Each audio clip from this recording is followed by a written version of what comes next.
Activision games will start to come to Xbox Game Pass in August. Scott, this is some good news and, well, quite frankly, to be expected. Tom Henderson over at Insider Gaming. It's been a long time coming at this point. Hasn't it? I'm surprised it's taken this long, to be honest, but here we go. Several new reports have claimed that Activision games will start to come to Xbox Game Pass in August. The first claim came courtesy of Extus on the Xpeter forums, who has got immediately a rough track record. But Windows Central's Jez Corden, well, he does not have a rough track record at all. So I think we're good. No.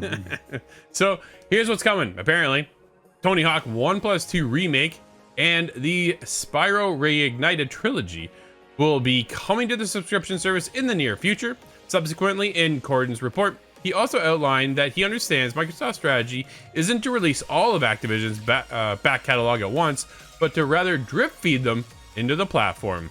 One question, though, is presumably for many people, when old Call of Duty games will come to the service. It's something fans have wanted since the acquisition was finalized, and it, at the very least, would reignite arguably some of the best Call of Duty games ever to release. But for now, at least, fans have Crash Bandicoot Insane Trilogy to look forward to.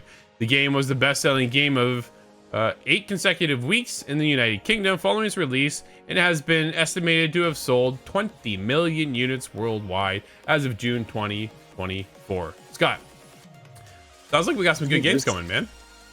Yeah, there's a lot of really nice highlights. There's things that I haven't played, like the Crash Bandicoot and Spyro, for example, that I'm excited to get into. Tony Hawk 1 and 2, I do remember from 20 years ago, and those memories are still pretty strong. But there's one Call of Duty game, and I'm very curious to see if this Call of Duty game will come to the future. It will join us now in the future, and that's World at War.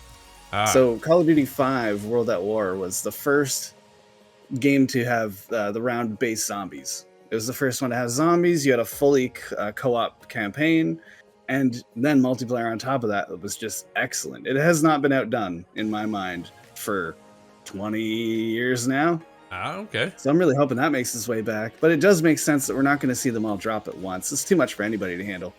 Yeah, Activision's got a long library, right? So for them just to kind of drip feed in every few months, they can keep this going for a few years at this point, right? Oh, yeah. Yeah, exactly. So it helps kind of just build the ecosystem for Game Pass even stronger to pull in the Activision Blizzard library. And Diablo 4 is there. Like, dude, it's not like we don't have some of the newer games.